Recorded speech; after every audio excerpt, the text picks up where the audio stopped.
Merong nagpapanggap na ako. Magandang hapon guys. Mayroon lang akong mayroon lang akong gustong linawin at gustong ipaabot sa inyo, lalo sa mga followers ko Kasi ngayong hapon may na-receive tayong mga may na-receive tayong mga PM dito, may na-receive tayong mga comments na mayroong mayroong nagpapanggap na ako. Ayan. Ang masaklap pa niyan, nagbabanta. Gusto kong linawin na si Henry Ondago sa Facebook at saka sa YouTube guys ay iisa lang yan. At saka sa TikTok. Tignan nyo po yung pangalan na Henry Ondago. No more, no less. Pag may mga extra character dyan, iba-iba yung ng pangalan, hindi po ako yan. Hindi po ako yan. Meron lang akong gustong linawin kasi may nagpapanggap na ako, ginagamit yung logo natin. Kung makikita nyo yung logo natin na Henry Ondago, ginagamit nila as profile picture nila para mang-scam sa tao, mambudol ng tao. Ayan.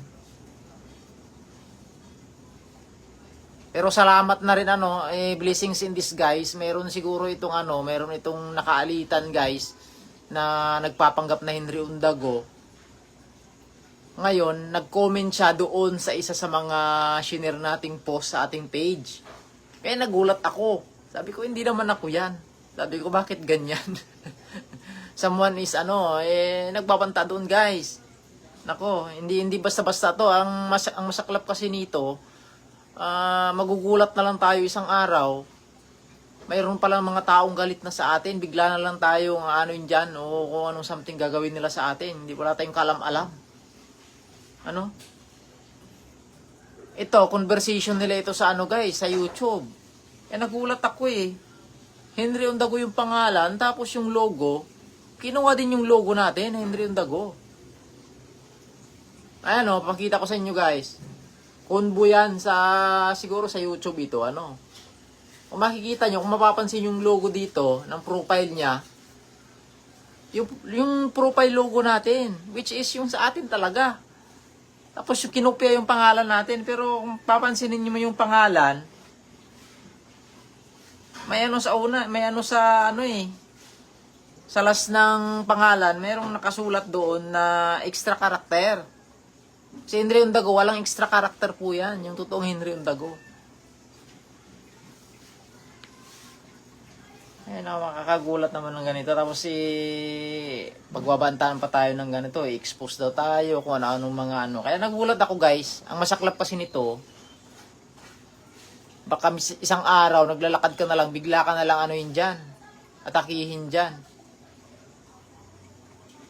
O kung anong gawin nila sa'yo. Wala ka namang kasalanan. Wala ka namang kalam-alam sa mga nangyayari.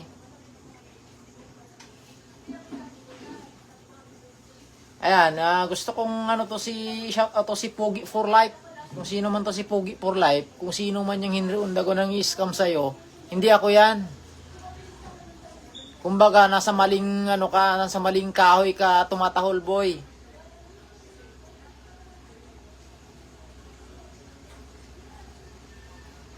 Nagulat ako Nakakagulat yung ganito guys kasi may mga tao talaga, may mga scammer talaga na pilit tayong ginagaya yung mga profile picture natin, tapos gagawa ng mga fake account, gagamitin pang scam, gagamitin na pang threatening sa mga tao. Dapat gamitin nila yung totoong profile nila, wag silang gumamit ng wag silang mag-pretend to be someone, kasi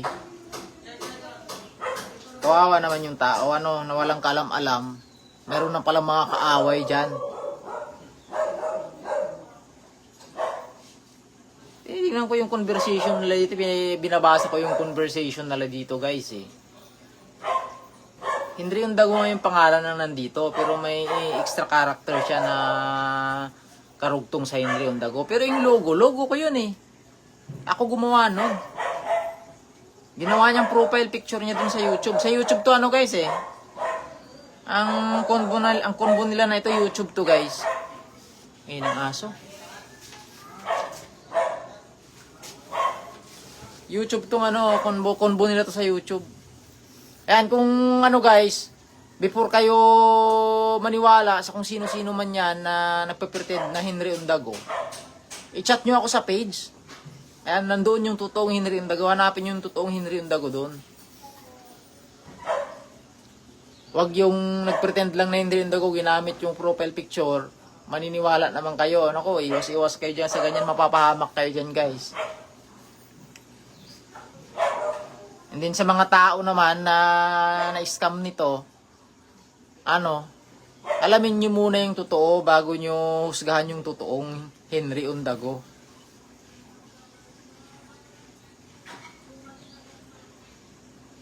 Gugulat ka na lang eh. May kaaway ka na eh. Wala talaga itong ibang tao talaga, no? Ayan, yung combo nila, oh. Sa YouTube yan, guys.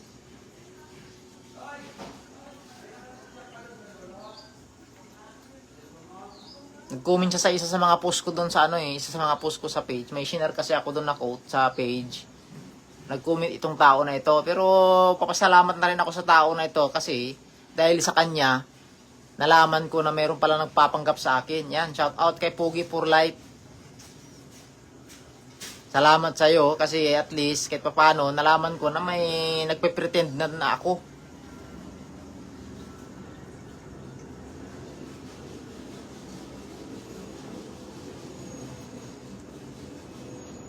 May share kasi akong dito guys eh. Nag-share ako ng ditong quote na ito. Mapapansin nyo. Si Anything Goes On. Yung pangalan ng page. Share ko yan sa page ko sa Henry Undago. Nagulat ako, may nag-comment doon. Ayun na nga yung comment. Tapos may screenshot siya doon na conversation nila doon sa YouTube. Which is siguro yon YouTube live yon or yung isang klase ng basta doon sa YouTube yon.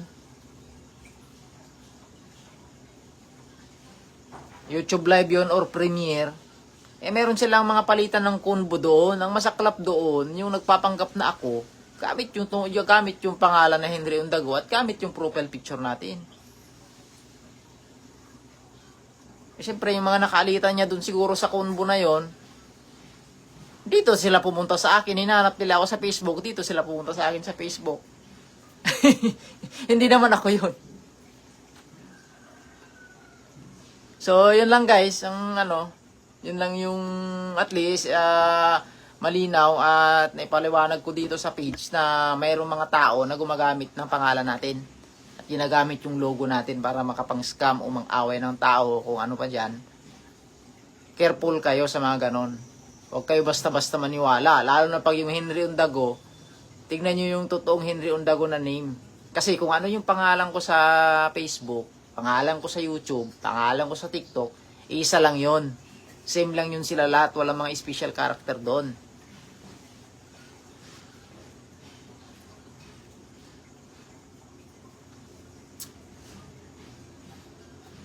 Yan, shout out kay Leo De Castro watching.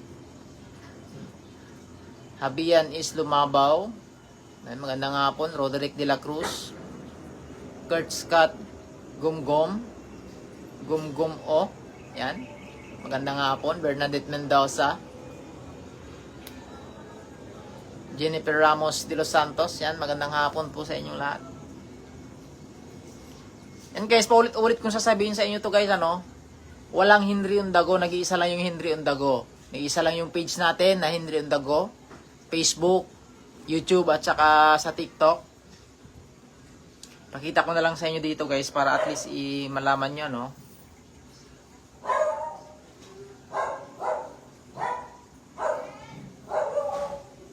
Yung page natin na Henry Undago sa Facebook, ito yun guys, 264k followers. Ayan. Walang extra character yan guys, yan lang yun. Wala siyang extra character. So pag may mga Henry Undago na nagmi-message sa inyo guys, mag-iingat kayo, lalo na pag nangihingi sa inyo ng mga kung ano-ano. Nangihingi ng tulong. Careful kayo dyan guys. Anuhin nyo muna. Usisain nyo munang mabuti kung sino talaga yun. Kung ako talaga yun. Kasi never akong tatawag sa inyo guys. Yan, never kong ginawa yan yung tumatawag ako sa kahit kani-kanino at humingi ng tulong. Kasi yung way ng tulong ko guys is yung sponsor muna mag-i-initiate. Sila ang unang magpipim sa akin, tsaka ako sila i-accommodate. Pero never akong nagsabi na, ma'am tulungan natin ito, ma'am ganito, ganito, ganito, sir ganito, ganito. Hindi po ako humingi, hindi ako nagsusulisit guys. Kaya napakasad yun na may mga tao talagang manggagamit.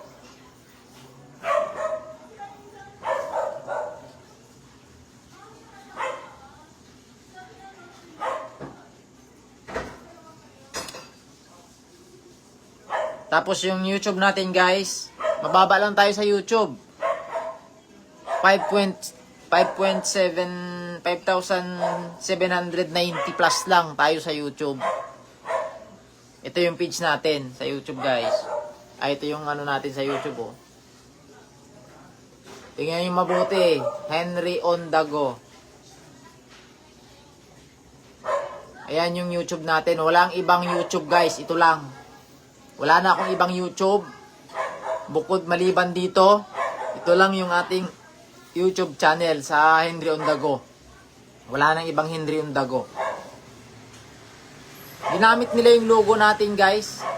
Yan. Ginagamit nila yung logo natin para makapang-scam at saka yung pangalan. Pero tignan nyo yung karakter ng pangalan. Tignan nyo mabuti. Yan. Yan yung totoong Henry Ondago.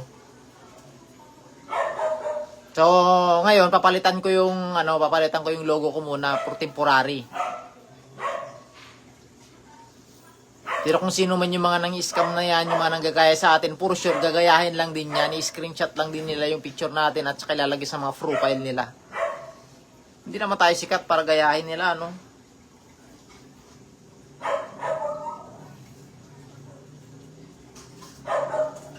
Yan, yung makikita mo, Henry Ondago. Sa baba nun guys, at Henry Ondago 2.0. Yan, sa YouTube. At Henry Ondago 2.0, kung makikita mo dito sa baba. Yan, ang pangalan na Henry Ondago. Kasi dati may gumawa na rin ito dati guys eh. May nanggaya na rin sa akin dati sa YouTube, ay sa TikTok naman. Ginaya yung profile picture ko, ginaya yung pangalan ko. Pero good thing naman, may isang followers tayo doon na nag-reach out sa akin. Kasi sir, sabi niya, ikaw ba ito? Kasi nangingi siya ng tulong para kay Tatay Manuel. Buhay pa yung matanda noon, time na yon. Sabi ko, hindi po ako yan. Never po akong nag-chat sa kung sino-sino at nangingi ng tulong para sa isang tao. Kasi yung way ko ng pagtulong guys is, interviewin ko lang sila, gagawan ko sila ng video, ganon. Eh kung may mga sponsor tayong makapanood na mga mabuti tayong sponsor, na mga may malalaking puso na willing tumulong, willing mag-extend ng tulong, pinipim nila ako. Sir, gusto kong tulungan yan. O, ina-accommodate ko sila. So, ganito po ma'am, ano po bang pwede nyong itulong sa kanila? Ina-accommodate ko yon. Kung ano man yung tulong na binibigay nila, inahatid ko yon sa tao. Pero never akong nagsabi guys, never akong nag-solicit guys sa mga tao na nanghihingi ng tulong. Kung may mag-sponsor, di okay. Kung wala, pasensyahan tayo kasi ganun talaga guys. Eh, hindi naman ako mayaman para ako mismong tutulong. Kung may kaya lang ako guys, ako na mismong tutulong. Hindi ko na ipopost sa social media.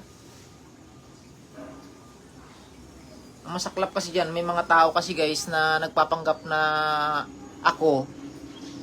Yan ang dyan. Masisira talaga yung pangalan natin sa ganyan.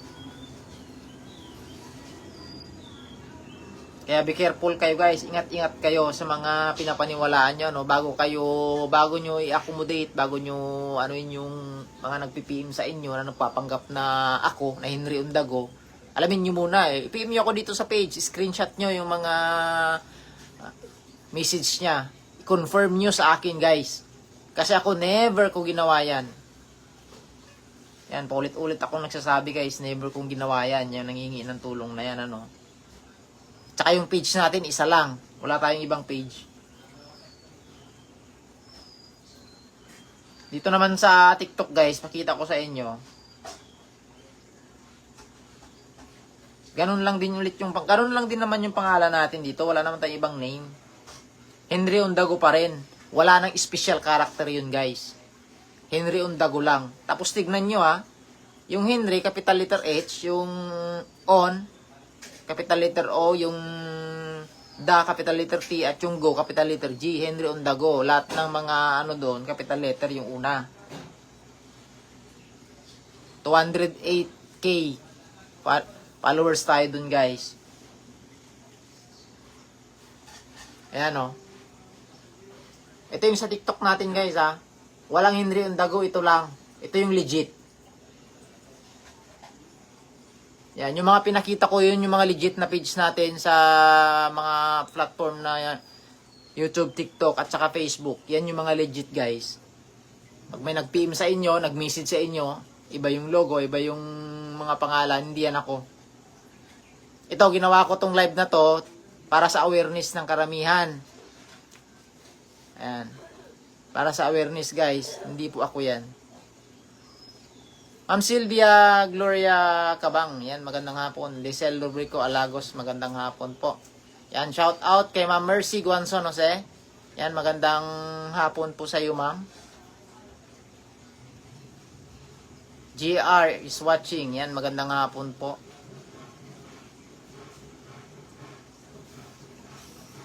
Nagulat ako pag sundo ko ng anak ko sa school, ngayong tanghali lang, may mga message na ganun sa akin. Bakit nagulat ako. Siyempre, ako naman, ako yung tao na ayaw ko nang mayroong kaaway. Kasi stress lang sa buhay yan, guys. Kung maaari, iwasan natin yung mga bagay-bagay na hindi pagkakaunawan. Stress lang sa buhay yan. Dagdag pa yan sa isipin mo. Di ba? Ang sarap mabuhay nang walang kaaway. Sarap mabuhay nang wala kang iniisip na kung anong stress. Nagulat talaga ako mayroong mga ganun, ano. Kaya careful tayo guys, ano. Ulit-ulit kong sasabihin sa inyo yan. Lalong-lalo na sa mga sponsors ko, sa mga mahal kong sponsors. Ayan, kung may mag-message man sa inyo at magpi-PM na ako, nagpipretend na ako, wag ho kayo basta-basta maniwala. Pwede nyo akong tawagan, pwede nyo akong i-video call. Yan yung patunay. Bibidyo call nyo ako guys. Patunay na ako talaga yon. Yan. So sa mga nagme-message naman din sa akin na humingi ng tulong guys. Pasensya na po kayo guys. Lalo na sa mga malalayong lugar sa Visayas at sa Mindanao. Hindi ko naman kayo mapuntahan guys para ma-vlog. Kasi ako guys, yung way ko ng tulong kasi is ganun talaga. Pupuntahan ko sila, interviewin ko sila. I-upload ko sa social media ko. Saka palang papasok ang tulong dyan kung may willing mag-extend ng mga tulong sa inyo. Ganun yung way ko ng ano guys. Ganun yung way ko ng pagtulong. Hindi naman ako yung tipo na ano na mayaman. Kasi kung ako guys, kung mayaman lang ako, mabilis lang naman tumulong guys kahit di mo na i-video yan Kasi tayo, wala naman kasi tayong source of income na pagkukuhanan para itulong natin. Tayo rin mismo sa sarili natin is nag-struggle din tayo financially sa pang araw-araw natin. Kasi hindi naman ganun kalakihan yung kinikita ko as a delivery rider. At saka yung dito sa page, sinta-sintabos lang pumapasok na revenue sa atin dito guys. Kahit na mag-million views ka pa. Unlike before na mga year 2020, yung mga naunang mga vlogger talagang malaki. Kaya kung papansinin nyo sa panahon ngayon, mapapansin nyo sa panahon ngayon guys, marami na akong mga kaibigan, kakilala na mga sikat na mga vlogger na nagpupromote na ng mga sugal. Kasi malaking bigayan dun Hindi mo naman sila masisisi, hindi natin sila masisisi guys kasi wala nang revenue na pumapasok dito sa sinta-sintapos na lang pumapasok.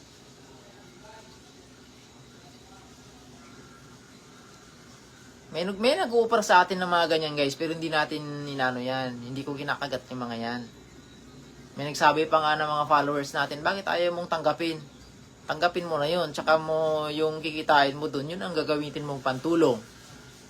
O syempre guys, sa akin naman, tatanggapin nga natin yun. Tapos gagamitin natin pantulong. Kaya yung problema dyan guys, yung mga tao may inganyo natin para magsugal. Di ba? Ako, marami akong kakilala na nalulung dyan.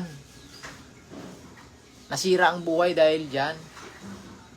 Hanggang ngayon di pa nakapagbayad ng utang sa akin. Ang laki ng mga inutang nila. Buti sana kung yung mga inutang nilang pera guys is hindi natin pinaghirapan yun. Ako kasi guys, kahit na alam ko naman bumasa ng tao kahit walang wala na ako guys minsan nagpapairam din naman ako kahit papano. Ngayon malaman-laman lang natin, pinangsugal lang pala nila. Tapos hanggang ngayon wala na, naglaho ng parang bula. Nagkaroon na ng mga amnesia. Bakit ako magpupurot ng ganyan? Ako nga mismo, negative yung impact sa buhay ko niyan. Negative yung mga nangyari sa akin yan. Sa paligid ko. Kaya ganun lang yung win natin ng pagtulong guys, ano? Through sa aking video, dyan papasok yung sponsorship. Kung may mga willing at talagang willing na mga sponsor na gustong tumulong dun sa na-features natin sa mga vlog natin. Yun lang yun guys. Siguro pag dumating yung time na ano, kasi sa YouTube kasi hindi tayo ano dun guys wala tayong revenue talaga dun, hindi tayo kumikita dun kasi napakaliit natin. 5,000 lang yung subscriber ko dun, tapos pag nag-upload ako, ang nanonood lang sa akin dun, mataas na yung 10 tao. 10-20, ganun yung mga views ko lang sa YouTube. So paano ako magkaka-revenue nun? Dito naman sobrang baba din sa Facebook, centavos lang din ang pumapasok. So wala tayong magagamit pang charity guys. Yun yung paulit-ulit kong sinasabi. Ngayon, kung kagaya ni Tatay Kurong, kung napanood nyo si Tatay Kurong, yung nagtitinda, gusto ko siyang tulungan. Wala naman akong, ano, yung binibigay natin dyan na inaabot, galing din sa sponsor yan. O pag naubos na yun, wala tayong magagamit. Galing sa sponsor yun. O ngayon, mapalad lang si Tatay Kurong kasi may isang sponsor na nag-shoulder noon na bumili ng e-bike. Magkano yung e-bike? 27,500 yun. Nakalist lang tayo dun kaya naging 25 yun. Isang sponsor lang niya ang nag-shoulder nun. O maswerte tayo sa mga ganun guys. Yun naman yung way ko ng pagtulong. Hindi ko man kayang ibigay yun personally, yung ganun na tulong. At least sa mga followers ko, sa mga sponsor ko na nagtitiwala sa atin, nagbibigayan sila guys. Gusto kong bilan si tatay ng ganito. Doon pa lang papasok yung tulong. Pero hindi po ako humingi ng tulong na lantaran sa mga sponsor ko. Ay ma'am, ganito, tulungan mo naman si ganito. Ma'am, sir, hindi. Naghihintay lamang ako guys kung sino sa mga sponsor ko yung naantig dun sa video na willing tulungan yung tao. So ganun yun. Kung ako, nagiging channels of blessings lang ako guys. Naging daluyan lamang ako ng pagpapala. Kasi sila, gusto nilang tumulong, pero wala silang, ano ba, kumbaga gusto nilang tumulong, pero hindi nila alam kung paano. Kagaya nung mag-ama doon sa sa Antipolo. O, isa sa mga sponsor natin ang nag-reach out sa atin na, sir, gusto kong tulungan yung mag-ama. Paano kaya? O, hinanap natin sa Antipolo, guys. Hinanap natin sa Antipolo para mapatid natin yung tulong galing sa sponsors. Ganun yun. Tapos ginagawa natin ng video yun, guys. Kasi yung video, yun as proof, yun yung resibo na katunayan na yung tulong na ibigay sa kanila. Kasi karamihan guys, hindi ko na i-elaborate dito kasi maraming talaga guys, maraming scam talaga ngayon sa social media. Kaya ingat-ingat na lang tayo. Lalo sa mga sponsor ko, mag-iingat po kayo. Huwag kayong basta-basta maniwala kung sino-sino yung nagpi-PM dyan sa inyo at nagsasabi na nagpe-pretend na ako.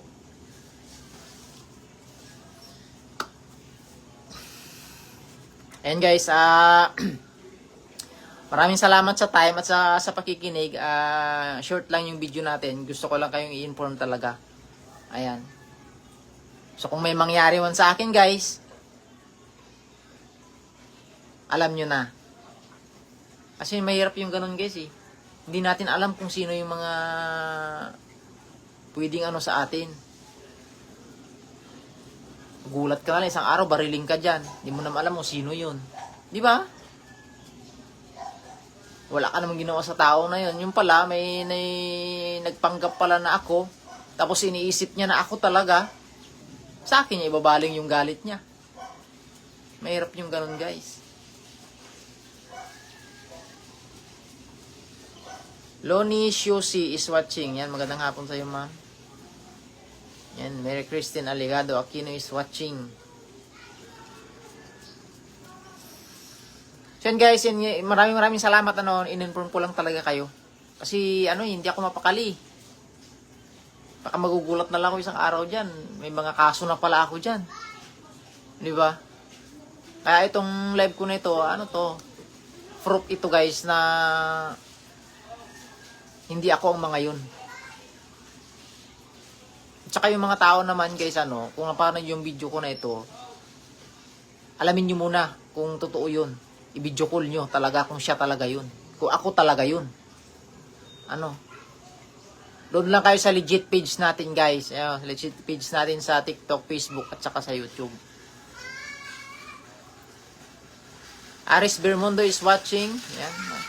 Magandang hapon. So, paano guys? Mag-almusal muna ako. Almusal natin is 1:30 ng hapon. Yes guys, almusal pa lang yan.